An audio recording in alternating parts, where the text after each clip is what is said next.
सुषमा अंधारे यांनी पक्ष फोडे फडणवीस आणि शिंदेंचा घरपूस समाचार घेतला। या 6 खासदारांना मशाल चिन्हावर मतदान मिळालं होतं, त्यामुळे शिवसैनिकांनी या 6 खासदारांच्या घरात घुसून जाब विचारला पाहिजे। हे 6 खासदार शिंदे किंवा मोदीच्या चेहऱ्यावर निवडून आले नाहीत। फडणवीस आणि शिंदे मध्ये ऐपत नाही, स्वतःचे नेते तयार करायची, त्यामुळे दुसऱ्यांचे नेते भाड्याने घेतात। भाजप आणि शिंदे गट हे दोन्ही पक्ष भाड्याने बनलेले आहे। भाजपामध्ये काँग्रेस राष्ट्रवादीतून भाड्याने नेते गोळा केले, तर शिंदे गटात उद्धव ठाकरेंकडून भाड्याने नेते आणले। पण या सगळ्यात भाजपच्या निष्ठावंत लोकांना काय मिळालं? गाजर। तिकडे ओमराजेंना नेटकऱ्यांच्या संतप्त कमेंट येत आहेत। ओम्या गद्दार आहे, तू हरामी। वडिलांचा जीव घेणाऱ्या माणसाच्या पक्षाबरोबर आता सत्ता उपभोगणार। पवनराजे यांच्या मारकऱ्यांच्या मांडीला मांडी लावून बसा आता। वडील गेल्यानंतर उद्धव ठाकरे साहेबांनी सांभाळ केला आहे, हे उपकार विसरू नका। मेल्यावर बापाला काय उत्तर देणार? की बघा आमचा एकही माणूस फुटला नाही, हो फुटला नाही। तुम्हाला काय मिळालं? गाजरं काय मिळाली भाजपच्या लोकांना? किती आता भाजपची लोक आहेत अशी की ज्या लोकांना अक्षरशः तोंड दाबून बुक्क्यांचा मार सहन करावा लागतोय। पण आता त्या सत्तेच्या वारुळात RSSच्या स्वयंसेवकांनाही स्थान नाही, भाजपच्या लोकांनाही स्थान नाही।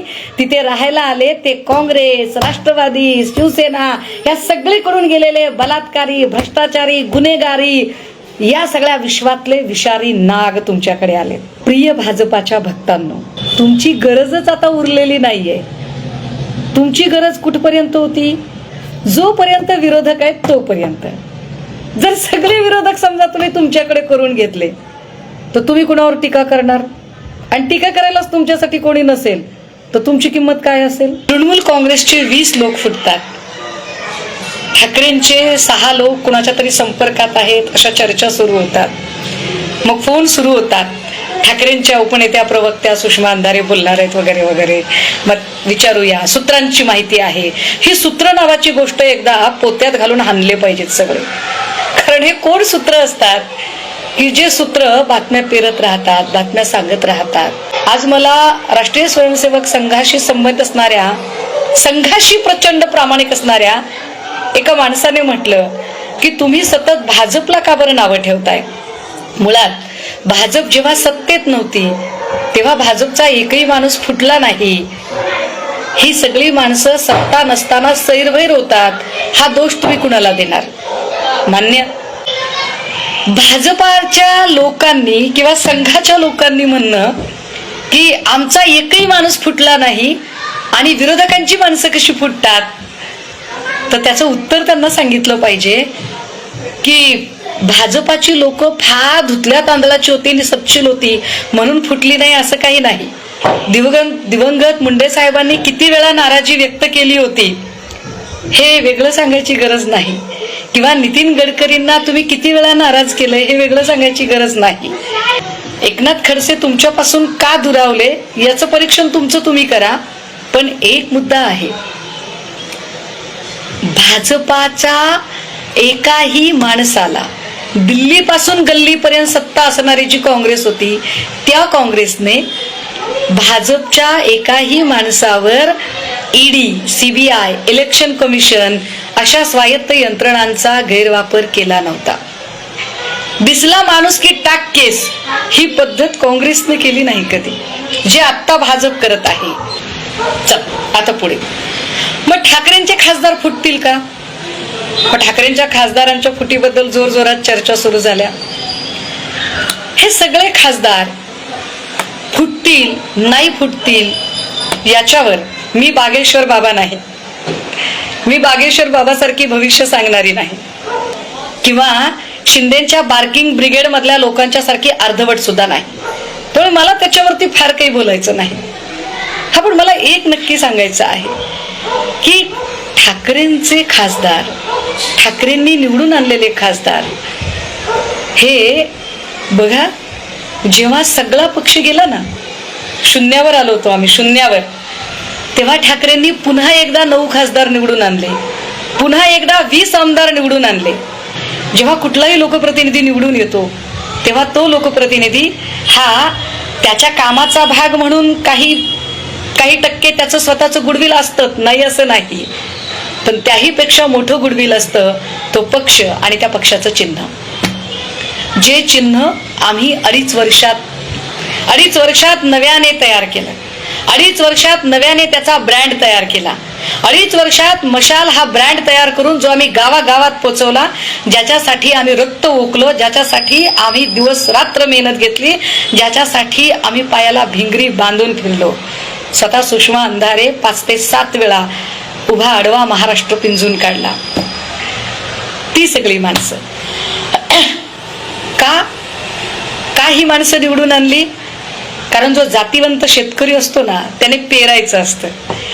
उगवेल नाही उगवेल, पाऊस पडेल नाही पडेल हे नंतरचं, पण पेरणं त्याचं काम आहे, पेरलं पाहिजे. ठाकरे पेरणारे आहेत, त्यांनी पेरलं, पेरलेलं उगवून आलं, टरारून उगवून आलं. 20 आमदार, 9 खासदार, पीक घाट्या हुरड्यात आलं. आता घाट्या हुरड्यात आलेलं पीक चोरून न्यायची किंवा कणस कापायची भाषा कोण करेल? असाच एखादा उडाण टप्पू करेल ज्याला पेरायची माहिती नाही, जो पेरू शकत नाही.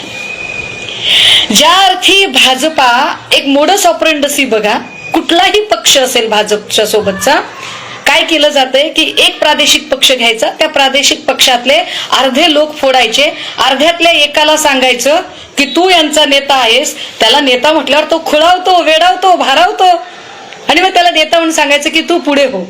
मग तो पुढे होतो, तो नेता होतो. मग त्याला एक स्क्रिप्ट द्यायची, तूच ओरिजिनल आहेस सांग, तूच ओरिजिनल आहेस सांग. मग तो सांगतो आम्हीच ओरिजिनल, आम्हीच ओरिजिनल. मग तो क्लेम करतो पक्षावर, मग तो चिन्हावर क्लेम करतो. हे एकदा झालं का? नाही. हे शिवसेनेच्या बाबतीत झालं, हे राष्ट्रवादीच्या बाबतीत झालं, हे आता TMCच्या बाबत होतंय, उद्या कदाचित हे पंजाबमध्ये आपच्या बाबत सुद्धा होऊ शकतं. ह्या सगळ्यांचा जर विचार केला तर हे कुणाच्याही बाबत होऊ शकतं. बरं, बाहेर पडलेल्या प्रत्येकाला एक स्क्रिप्ट दिलेली आहे, प्रत्येकाला एक स्क्रिप्ट आहे. म्हणजे शिवसेनेतनं बाहेर पडलेल्यांनी आपलं समर्थन कसं करायचं? हिंदुत्ववादासाठी. हिंदुत्ववाद महत्वाचा आहे. हमारे 70 में भी हिंदुत्व की खातिर गए हैं. राष्ट्रवादीला काय सांगितलं? नेतृत्वाचा मुद्दा आहे. किती दिवस शरद पवार नेतृत्व करणार? नव्या रक्ताला संधी द्या. TMCला अजून काहीतरी वेगळं कारण देतील. IT सेलवाले लगेच स्क्रिप्ट घेऊन तयार होतील. बरं, जे लोक जातात, म्हणजे समजा शिंदेकडचे लोक, शिंदेच्या सोबत गेलेले लोक असतील, आज TMCचे 20 खासदार असतील, अजून कुठले इकडचे राष्ट्रवादीचे लोक, ह्या लोकांना निवडून कसं दिलं? TMCचा म्हणून मिळालेलं मॅन्डेट. बघा, भाजपला मॅन्डेट नाहीये. भाजपला मॅन्डेट असतं तर डिलिमिटेशन बिल भाजपनं पारित करून घेतलं असतं. जेव्हा भाजपच्या लक्षात येतंय की डिलिमिटेशन बिल आपण पारित करूच शकत नाही आणि आपल्याकडे एवढं मॅन्डेटही नाहीये, लोक आपल्याला निवडून देणार नाहीत, कारण लोकांनी आपल्याला निवडून द्यावं असं आपण काहीच केलेलं नाही. लोकांनी आपल्यावर आरत्या ओवाळ्यात असं आपण केलेलं नाही. आपल्याला ओवाळून टाकल्यासारखे आपण वागलेलो आहोत. रुपया घसरत चाललाय, सोनं आवाक्याच्या बाहेर, डिझेल पेट्रोल आवाक्याच्या बाहेर, प्रचंड महागाई, कोयता गँग, गुंडागर्दी, दहशत सगळीकडे. जी भाजप युक्रेनचं युद्ध थांबवू शकते, ती भाजप इथली पेपर फुटी थांबवू शकत नाही. हे भाजपचं कर्तृत्व आहे. आणि भाजपचे लोक सांगतात की नेहरूंच्या सोबतची तुलना, मोदींना नेहरूंच्या सोबतची तुलना करणं शक्य असेल का? कारण नेहरूजी पदावर असताना निवर्तले. बघा, हे सगळं जर एकूण जर बघितलं, हे पीक चोरायचा प्रयत्न जे करतात ते निश्चितपणे त्यांच्यामध्ये पेरण्याची क्वालिटी नाही, त्यांची क्वालिटी चोरण्याचीच आहे. आणि हो, स्वयंसेवक संघाच्या त्या अत्यंत प्रामाणिक स्वयंसेवकाने जे म्हटलं की बघा आमचा एकही माणूस फुटला नाही, हो फुटला नाही. तुम्हाला काय मिळालं? गाजरं काय मिळाली भाजपच्या लोकांना? माधव भंडारी, केशव उपाध्ये तर सोडून द्या हो. किती आता भाजपची लोक आहेत अशी की ज्या लोकांना अक्षरशः तोंड दाबून बुक्क्यांचा मार सहन करावा लागतोय. काय मिळालं या लोकांना? कारण मी कायम म्हणते की वारूळ मुंग्या बांधतात, पण एकदा का वारूळ तयार झालं की त्यात राहण्याचं भाग्य मुंग्यांना मिळत नाही, मग त्यात राहायला विषारी नाग येतात. बेशक भाजपच्या आणि राष्ट्रीय स्वयंसेवक संघाच्या स्वयंसेवकांनी एक एक कण सत्तेचा ओढून ओढून आणला आणि सत्तेचं वारूळ तयार केलं, पण आता त्या सत्तेच्या वारुळात RSSच्या स्वयंसेवकांनाही स्थान नाही, भाजपच्या लोकांनाही स्थान नाही. तिथे राहायला आले ते काँग्रेस, राष्ट्रवादी, शिवसेना या सगळीकडून गेलेले बलात्कारी, भ्रष्टाचारी, गुन्हेगारी या सगळ्या विश्वातले विषारी नाग तुमच्याकडे आले आणि या विषारी नागांनी मूळ भाजपाईंना विस्थापित केले. त्यामुळे तुम्ही या भ्रमात राहू नका की आम्ही तुमचा पक्ष फोडलाय, आम्ही तुमचा पक्ष फोडलाय, आम्ही याचा पक्ष फोडलाय, आम्ही त्याचा पक्ष फोडलाय. तुम्ही याची चिंता करा. लगेगी आग तो आएंगे कई घर अपनी जद में, यहाँ पर हमारा मकान थोडी है. उद्याला कोर्टाचा निकाल पक्षासंदर्भात काय येतो हे तर बघण्यासारखंच असेल. आणि हो प्रिय भाजपाच्या भक्तांनो, तुम्हाला जर आग लागत असेल ना आणि तुम्हाला जर वाईट वाटत असेल तर कृपया हे समजून घ्या, तुम्ही पण काही फार आनंदात नाही आहात, तुम्ही सुपात आहात. जात्यात कधी जाल ते कळणार नाही, कारण तुमची गरजच आता उरलेली नाहीये. तुमची गरज कुठपर्यंत होती? सोशल मीडियावर भांडणाऱ्या तमाम लावारिस भक्तांनो, तुमची गरज कुठपर्यंत असेल? जोपर्यंत विरोधक आहेत तोपर्यंत.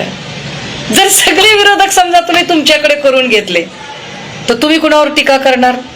आणि टीका करायलाच तुमच्यासाठी कोणी नसेल तर तुमची किंमत काय असेल? मग तुम्हाला हिंग लावून कोण विचारेल? बघा, विचार करा.